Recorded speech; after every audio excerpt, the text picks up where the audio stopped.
welcome, and it's that time of the week again. It's the Ort Jet Business Show. I'm your host, David Zidel, and we're going to talk business.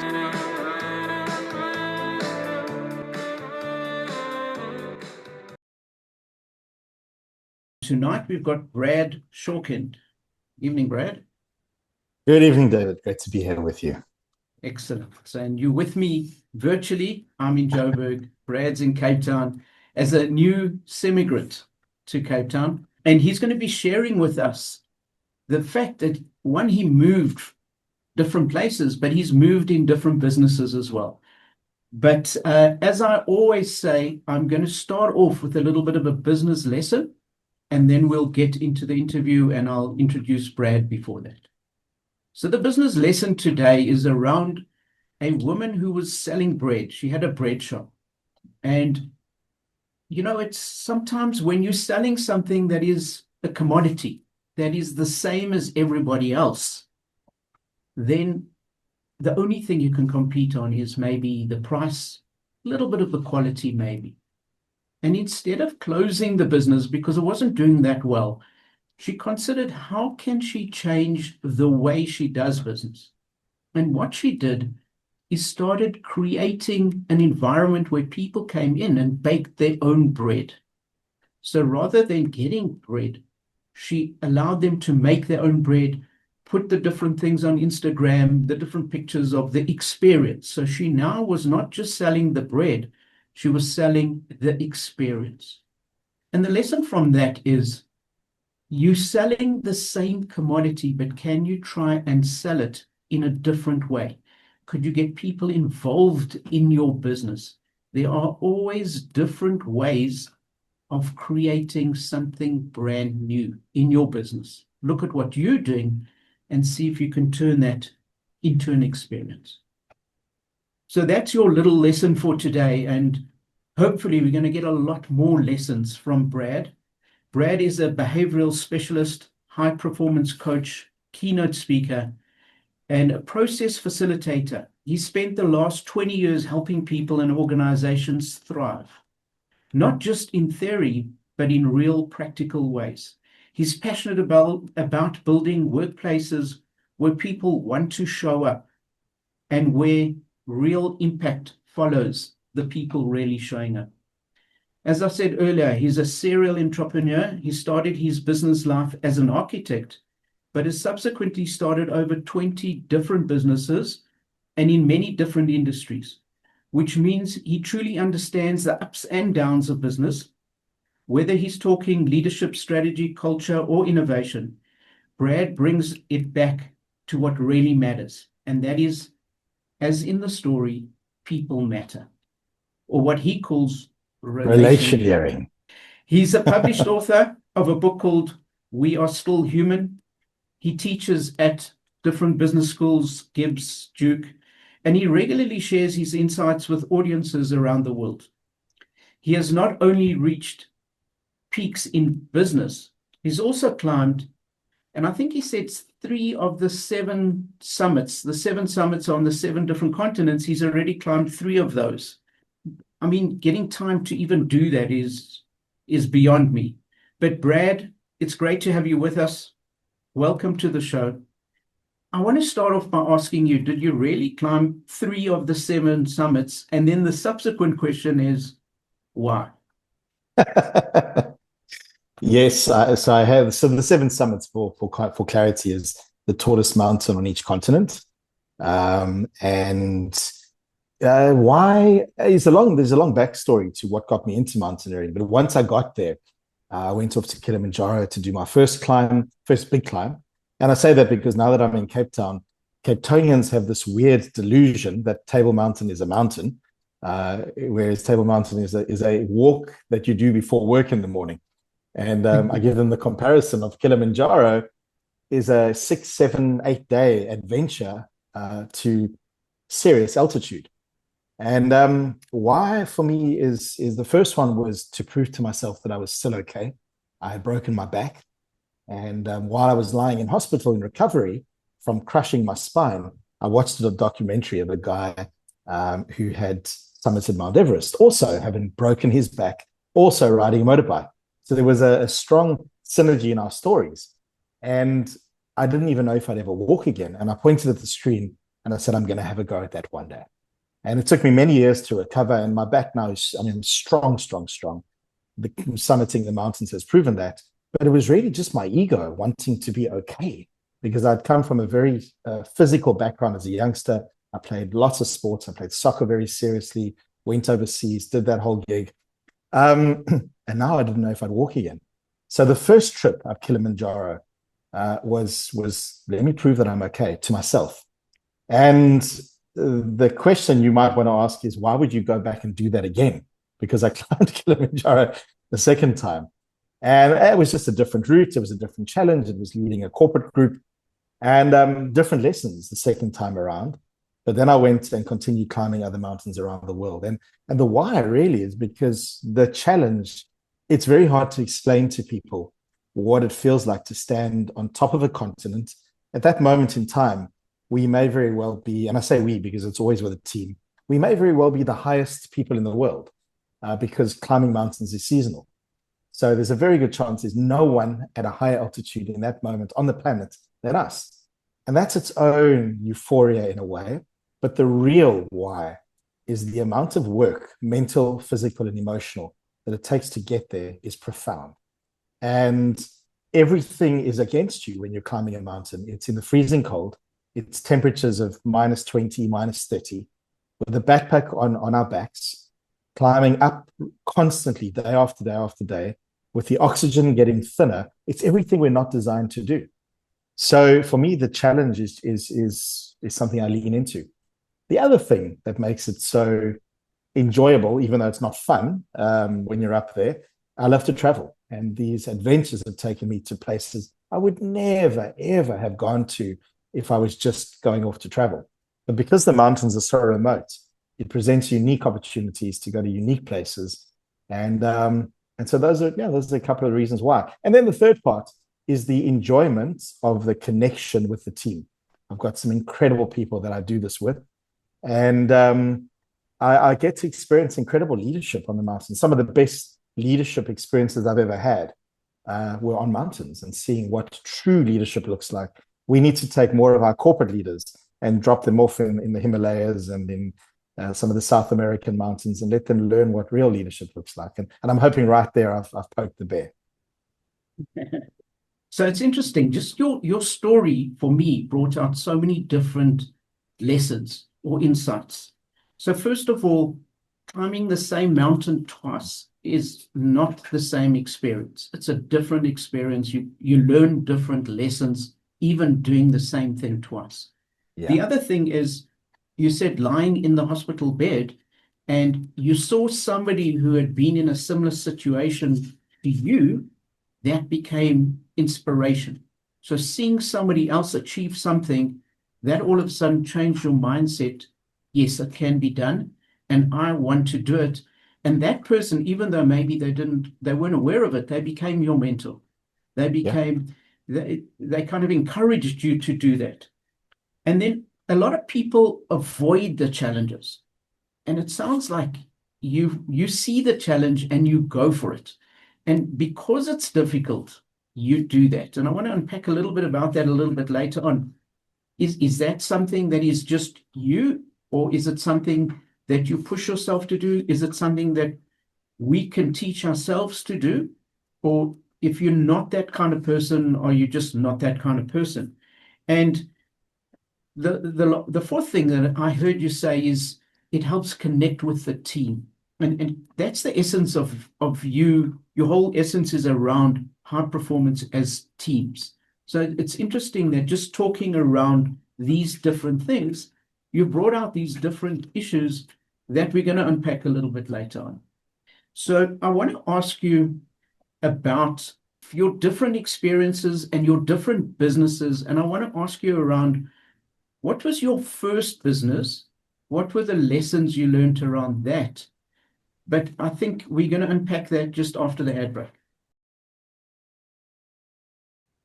Welcome back. You're listening to the Ort Jet Business Show. I'm David Zidel, and we're busy talking to Brad Shorkend, who first of all discussed climbing a mountain after having broken his back and the challenge around that and the lessons that we learned through that. But before we went to the break, I asked him about his first maybe of the top 20 businesses or the 20 plus businesses that he's been involved in. First of all, what age were you at when you started the first business, and how did it start? The first business that was while I was in the early years of my architecture studies.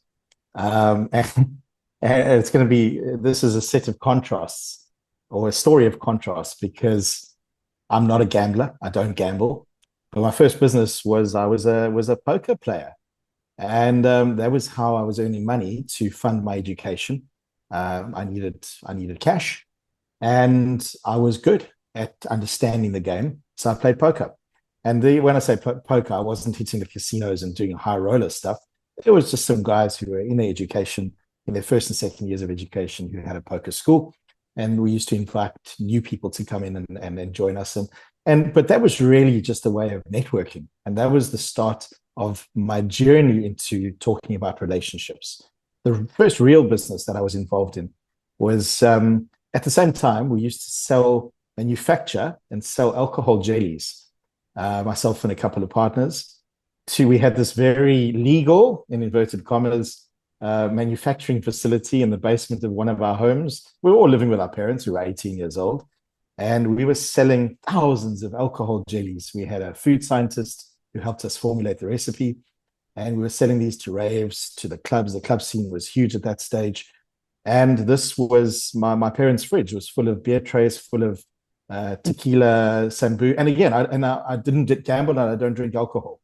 So I was in two businesses, neither of which were in any way part of my lifestyle, but they were giving me great income with which to have. I was the richest. That's the stage, I believe, anybody who's studying and working at the same time, that is when you are the richest, because you are still living off the comforts of the parental home. You've got more cash than you've ever had in your whole life. And where you are the poorest is when you qualify and leave home, because now you start having the lowest salary you're going to have in your life, but the most expenses. And that first business was a great business. I would get calls at 2, 3 in the morning from the clubs to come and deliver alcohol, and off I'd go. But at the same time, I was also trying to complete an architecture degree, and managed to get that done.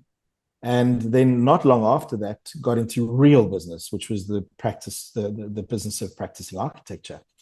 And that's when I really leaned into my true entrepreneurial self, because the alcohol business was a side hustle, but it wasn't a business it was a trading business. We were just moving commodity, making it and selling it.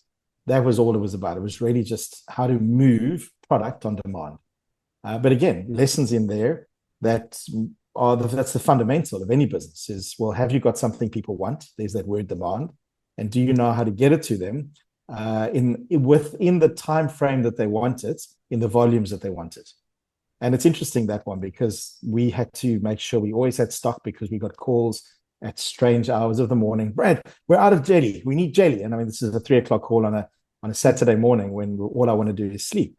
And the reason I say it's so interesting is because yesterday I was in a strategy session with the CEO of one of our, obviously I'm a professional secret keeper, so I won't mention names, but the challenge that this CEO is having right now, and I'm talking about a multi-billion rand, one of our big retailers, they're getting pressure from their shareholders to reduce their stock holding.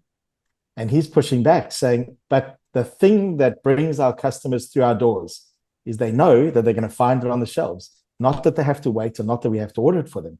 And it took me back to those days. One of our principles was people don't want to wait anymore. They don't want to wait at all. We live in an instant gratification society, and retail has to be able to compete and make sure that they're satisfying that need. So the lessons of 35 years ago still apply. So I want to ask you, just related to that business. So first of all, how did you come up with the idea? So you said there were a few of you involved. How did you come up with the idea? And once you had the idea, how did you sell it to, and you weren't selling it to individuals, you were selling it, if I understand correctly, to the clubs. Yeah. And how did you manage to sell it? So, because a lot of businesses, it's around, 1, the product, 2, having the customer, and 3, getting it there in, as you said, in time. So if if you wouldn't mind just trying to unpack that a bit. Yeah. So that one wasn't my idea. I tagged on to the idea of the partners, and we developed it together, and it developed beyond just jelly into test tubes, and we developed the product range. The how part, in terms of becoming visible, was we used to cold call. We would pick up the phone. I mean, this is the days of when cold calling. Now I don't cold call. It's not a strategy I apply. But back then we would pick up the phone and say, this is who we are, this is what we do, and this is why you need to have a look at it.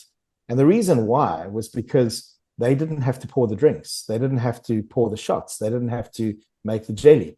It was literally, they could sell hundreds to a group of party goers in seconds. We gave them a technique. We had tequila. I mean, nowadays the terminology might be off, but they were tequila girls or jello girls, and they'd be walking around with their outfits. You can imagine what that looked like. And they were selling hundreds, if not thousands, of these products at enormous margins. It was a rationale that the nightclubs, the bars, the party organizers couldn't argue with. And all it took was a little bit of activity to create exposure, because people were hearing about the product. So when we phoned, they knew who we were. And we just had a long list. And when I say list, we were far and wide, as far north as you can go, as far east as you can go, as far west as you can go. We even used to do trips down to the, I'm trying to remember the festivals at the various different universities. We were everywhere. But it started with a little bit of movement. And that's what business is: break traction and create exposure. And I think, so I had a few sessions with some businesses today where we were talking about different things. And I kept saying to them, you have to be solving a problem. And you kind of solved a problem, but more than that, you added value that they could now, as you said, sell a whole lot of different things. And you created something that didn't exist, but you turned it into great value for them. So one other thing, from a pricing point of view, how did you determine, and again, we're doing this show so people can learn from what others are doing. What do you remember it? I mean, it was a while back. Do you remember how you priced it? Was it priced on the cost that it cost you? Just go, if you can remember that far back, how would you price it? So just to backtrack, you're spot on. The problem that we solved was, in those days, remember, this is 35 years ago, the problem we solved was variety, because it was variety and entertainment, because there was nothing like it in their environment. So that was the big problem we were solving. And speed of delivery. It was instant. The pricing was a very simple formula. We knew exactly what it cost us in terms of materials to manufacture X amount of, because we had zero wastage. We were able to know exactly what it cost to manufacture X amount of 100 or 1,000 shots. We added on to that the variable costs of our employees. I mean, that was really it. And so we could work out in one day, what did the labor cost us? What did the materials cost us? How much did we produce? And then what was our selling price? And there we straight away knew our cost of sale and our GP. So very simple formulas. But I think an important part there is a lot of businesses, especially early stage entrepreneurs, don't factor in. The one thing we also factored in was ourselves. We came at a cost. And what so many don't do is they don't factor in that they are a cost to the business. And then you just start factoring that in. Even if there isn't cash flow up front, put the cost into your costing, because at some point you need to start drawing from your business earlier, sooner than later. Otherwise, you're just running a business to pay salaries. No business should, for an extended period of time, only be paying salaries. Otherwise, you don't have a business. If there's no benefit back to the person or people who are absorbing the maximum, the most stress, which is the founders and the shareholders and the investors, what's the point? And there needs to be a point at which you make a hard call of, this is not working. Most don't have the courage to make that call, though. And that call usually comes earlier than it should, because they also haven't put enough money in the bank to create runway to give them life, a peeled back lifestyle while they're trying to build their startup. And very often, because another one of the businesses that we'll probably come to as we talk is, one of the businesses I was privileged to found along the way was a business called Seed Engine. We were one of the early stage startup accelerators. And the biggest problem we experienced was people would come to us with great ideas. We funded those businesses. We gave them money, but they didn't have enough money to sustain their lifestyles. during the period of trying to get the business going. And even when we helped them, we would say, show us how much money you're spending a month to live. And they would come and show us their monthly budget, their breakdowns. And he's like, no. You're no longer a corporate. You're now a startup entrepreneur. You no longer shop at Woolies, and you no longer have a 5,000 Rand a month restaurant budget. And you maybe don't need 2 cars. So there's a very different mindset that especially a startup business needs to have about living lean and about making sure you've got enough time for it to happen, because it does not happen overnight.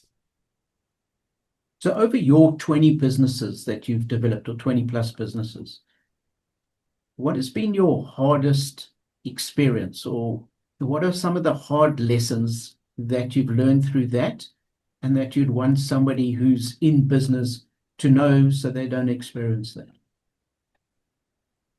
I'd say the hardest lesson, and it's ironically the lesson that got me to shift from architecture into what I do now and have done for the past 20 years. And I loved my architecture practice. I've built it and led it for 16 years.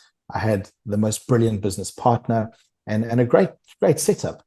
But I realized I wanted more. I wanted more purpose. But what happened, the tipping point there was we had gotten into a bunch of different businesses together. We had a portfolio of businesses. We had this big idea that we'd make lots of money because, hey, open businesses make lots of money. But the cracks started to appear. We had too much going on and we were not focusing. We were focusing on the architecture practice because that was our day-to-day. That was what created the cash flow. And it was where we woke up in the morning to go to. But the others didn't have our attention. They did not have systems and processes. They were not organized. And because of that, it was very easy to steal from us. We had retail businesses. If you don't have your eye on what's going on and great systems and processes, you have no idea where you are. And the second thing that I had not learned the lessons about yet was building great leaders and great organizational cultures, other than in the architecture practice, where I was there every day and actively doing it. With the others, I didn't do it because I wasn't there. And I hadn't learned those lessons yet. Systems and processes grow great people and grow great cultures. And that's the essence of building great businesses. And at the same time, the other critical lesson is you've got to have something that people want. You have to be solving a problem. There has to be a desire. Otherwise, you can have the best systems, processes, leaders, and cultures in the world, but you're not going to have turnover. So those are probably the lessons that have stood out the most. And pain points. When you say pain points? Well, the pain points, there was pain associated, not paying points. There was pain associated to all of that. There was pain associated to not building great leadership in my businesses back then. I didn't know about it. If I think about when I was practicing, it was when I came out of my degree, it was the mid-90s. Gibbs turned 25 this year. Gibbs, which is the biggest, most advanced, the oldest and most established, certainly, and top-rated business school in Africa. It's only 25 years old. We were doing all of this 30 years ago. So it's before the business schools, developed themselves. And now I say that cautiously because there are other business schools that, you and I we speak about Henley, for example. They are great business schools. I reference Gibbs because it just turned 25 and because I teach there. So pain associated to the lessons of not establishing leadership, pain established to the lessons of not being deliberate about the culture and the ways of working and the way we do things around here. Pain around making assumptions that what I was selling or what we believed in was something people wanted. And we were delusional at times about the products. And pain, very definitely pain, around not having systems and processes that had us have line of sight of what was going on in our businesses. Right. So anyone who's just tuned in and they're wondering who's sprouting these words of wisdom, it's Brad Shorkend, and he's talking about the different businesses that he's developed and the different lessons. And crucial to any business, as you say, is having the systems in place. So one of those things is having the systems. The other thing is having great people involved, and then having the right culture and making sure that you're solving a problem, because people are not going to buy from you if you're not solving a problem. One of the things that you haven't mentioned is around how do you sell it to those people? Or if you're solving a problem, does it sell itself? Sure, that's a good question. And I think there are answers on both sides of that question. There are some problems that people are, you know who that, if I do a lot of work in the innovation space, and a big part of and that's in my current business in Still Human, we have a lot of requests from organizations saying that they don't know how to innovate, they don't know how to design for a customer need. And that's the starting point, is if you're able to identify we call them extreme users, and through appropriate design thinking process and ideation process what those extreme users' needs are and what the problems are that they need to solve. Well, you already know where they are because you've spent time observing them. Observation is critical, because through observation we get past our assumptions. We actually see what's going on for them. If we then solve problems and we get them to test those solutions, we are not validating our hypotheses, we're learning about those hypotheses. Because what too often people do is they try to validate to make themselves right. But no one buys what you're making yourself right about. They buy what they're finding solves their problems. So if you've done a user case, you already know where the people are, take it to them. Literally take it to them and say, here you are. And you'll sell. There's no doubt about it. You'll sell because they already told you what they need. If you didn't have a user case, then you need to create awareness. I want to unpack this a little bit more in detail. Let's take somebody who is thinking to start a business. How do you physically do what you're talking about? But I want to do that after the ad break. You're listening to the Ort Jet Business Show, and I'm speaking to Brad Shorkend. And Brad, just before we went to the break, you were talking about when you get a business and you're talking about extreme users and you're about testing your product and how do you get that? Just take us through maybe a very quick process of how do you test that your business is viable? How do you test that it could make money? And just unpack a little bit about those extreme users. So it's a very tricky question because there are different types of businesses. Obviously, if it's a retail business, there's a dynamic around being on the street or in a shopping center.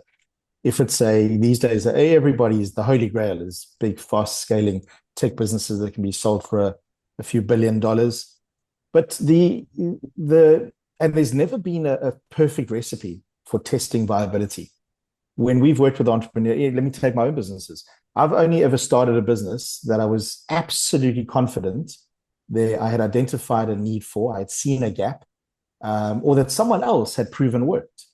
And that's something that many people think you need to be the first to do something. You don't need to be the first, you need to be the best. And a lot of people say, oh, but there's so many other people out there already doing it. I'm saying, well, then go do it better. If you think you can do it and you want to do it, go do it better. But now let's come back to the question of I've started a business. How do I find where my users are, where my customers are? Again, competitor analysis is the starting point that so many business founders or new business owners don't do. They don't ever look at what else is going on in the market. Who else is out there? Who are our primary competitors? And what is it that they are doing that seems to be working? Is it location? Is it marketing strategy? Is it a communication narrative? Is it consumer loyalty? What is it that they are doing? Because that's what you're competing with. So, because these days, almost no one is starting a business that doesn't already exist in some way, means or form. Because otherwise you're now an inventor. You're not an entrepreneur, you're an inventor. That's a different thing if you're an inventor. And I'm not saying it's completely impossible, but it's mostly unlikely in the entrepreneurial space. So point one, identify the competitor market. Who's doing what? And what can you learn from that? What can you copy, but make it authentic to yourself? Because why reinvent the wheel? And I know a whole lot of people are going to come at me saying, but copy, why would you copy? Why would you not if it works? And then what can you add to that is even better? Because if you're going to be better than them, you need to be learning from what they're doing well and adding even more magic and value. This is where you have to be innovative and inventive. Now, this can apply to how they are positioning themselves in terms of marketing narrative. This can apply to how they are locating themselves in terms of densification of customer. This can apply to how they are creating communication if they're a digital business, because digital businesses are exceptional at communication. If you think about a business, the fast scaling businesses that sell products online, they let you know that they're around. They're prolific on social media, create virality. They make sure that they get you to register so that you're now receiving their notifications. Well, it works. Every single day I receive an email from One Day Only, and I go and I read what is for sale today on One Day Only. At some point, they did something that got me to buy in, and now I stay bought in because I don't want to miss out on the deal. And then if I put something in my basket and I haven't bought it, an hour later, I'm getting a discount. There are all sorts of psychologies playing out there. What can you learn from the psychologies of other people that have grown fast? That's how you're going to get your customers. I don't believe that there are any great, fantastic, new novel marketing strategies. It's not about big billboards. We live in a very different world, and we have to, if we're not able to be highly skilled on social media, I think it's going to be very challenging to build businesses where there's excessive noise. But I also add something else to that: relationships. Relationships, you spoke about relationeering. I think that for new startup businesses, they don't know how to tap into their relationships. And I don't mean mom, dad, cousins, and best friends. That's not the relationships. It's the other relationships that can create opportunity. Other relationships that might see things that you don't. Other relationships that have got channels and funnels into areas that you may not. I mean, I've just moved to Cape Town now. I need my business to become much more active in Cape Town. Otherwise, I'm going to be on planes to Joburg. I have 14 trips to Joburg booked between now and November. That's not why I moved to Cape Town. I mean, don't get me wrong, I value the business. Fortunately, there's also international travel in between that. That gives me some variety. But I need to tap into my relationships more than anything. That's my strategy right now. I'm a new business in this Cape Town market, or a new person. How am I going to access relationships? So first of all, you're talking about copying somebody else's and adding some value. There was a book I read many years ago, and it was called Steal Like an Artist. Absolutely. Where it's kind of you're doing your own painting, but you're taking ideas from other places. Yeah. And then when you talk about this, and I'm going to butcher this word again. You said what? Relationeering. Okay. So is that your word for what we would normally term as networking? It's actually not, but it's an aspect of networking. Relationeering is a concept I created quite recently, actually, for a client of mine in the UK. And I've now started to ripple it into all sorts of different areas of significance. What it was, again, this is a multi-billion-pound business that I work with. I do leadership work with them, strategy work, culture work. And they've integrated my methods across their business for the past 2.5, 3 years, very successfully, fortunately. And when I say my methods, that's what I call the still human method. And it's how to human better in a world that's gone digital crazy, because the road to success is still even better humaning alongside technology. And humaning means different things. And the question they asked me was, we're doing all this cool stuff and it's working really well, but there's still something missing. And they asked me to work out what it was. And when I studied them and assessed them, what I identified was, and it touches on this beautifully, that they say, I was asking questions, what about relationships? And they say, yeah, we've got relationships. And I said, okay, tell me about those. And I started to see that there were gaps in between the relational dynamics, because having relationships and having high functioning relationships are two different things. And so I created this concept called relationeering, which is the art of high functioning relationships. And it's where we become intentional around the quality of those relationships and the value of those relationships in a reciprocal context. So win-win. And it's becoming deliberate about creating those relationships. Now, when you have a look at the world of marketing or scaling a business, well, what is reciprocation and what does it look like? Firstly, what's the value I'm creating? What's the win for you if you were going to do business with me? And then what's the win for me if I'm obviously providing business to you? I want to unpack that a little bit more. And I also want to get to the point of how do you get your business to a point where you can sell it? What do you need to do? But and we're running out of time, so we're going to cover those two things. But again, we'll do that just after the ad break. Welcome back, and you listening to the Ort Jet Business Show. I'm David Zidel, and I'm speaking to Brad Shorkend, and we've got kind of like 5 minutes left of the show, and I need so much more information. Brad, you were talking about those relationships, and that's kind of your book is around that. So maybe it's unfair of me to ask you to summarize this in just 2 minutes, because then I also want to ask you around when you sell a business, kind of what do you have to do in place to sell it and to get a fair deal for both? Okay, so the book is called "We Are Still Human and Work Shouldn't Suck," and it really is a very human book. It's a user guide for how to build organizational culture to create great places for human beings to be, to wake up in the morning to thrive at. That for me is also part of building a business that you can sell. So it plugs directly into that. Fortunately, the book has sold into big corporates all over the world. And it's not just for leaders, it's for every human being who wakes up in the morning to go to work, because we are all creating experience for the people around us. And it's where we spend the bulk of our waking lives. Now, if anyone who starts a business or anyone who engages with me, whether it's an early stage startup, or my favorite clients are the fast scaling businesses that understand the value of culture because they invest energetically in this. And then obviously the big corporates, you get it. The message I give to them is you should be building your business as if you want to sell it.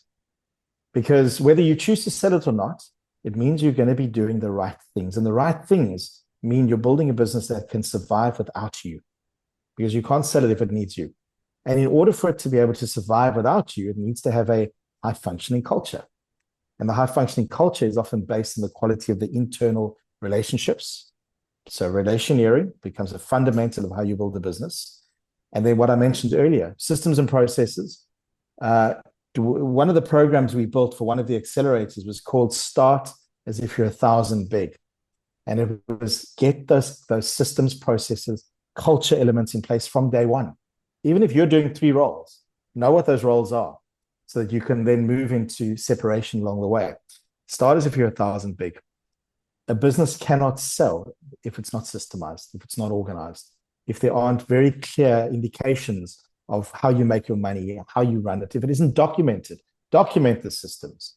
Because when somebody comes to do their due diligence, if it's a mess and they can't see how the business can run without you, and if you haven't then, what I mentioned earlier, built good leadership structures and a healthy culture, you can have great revenues. But if a buyer can't see that they can run it without you, that you are in there micromanaging it, you're not going to sell your business.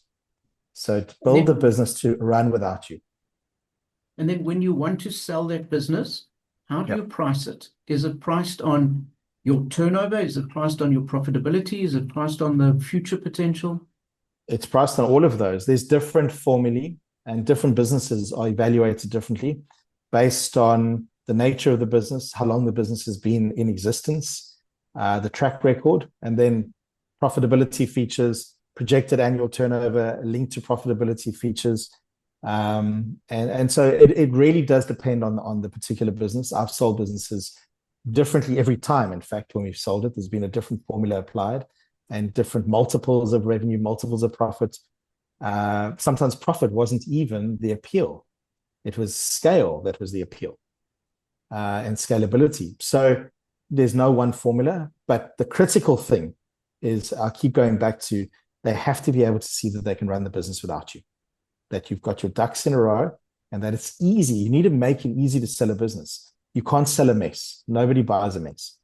With your businesses that you've been running, kind of the different ranges, how long were you in the business before you sold it?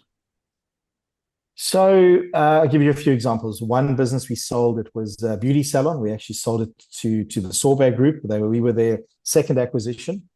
We had that business, I think we probably had the salon for about 2 years, built it up to be a really great salon, a big, beautiful salon, and then sold. It proved itself. Foot traffic was there, revenue was there, profitability was there, and it was a good acquisition for Sorbet at the time. That was what they were looking for.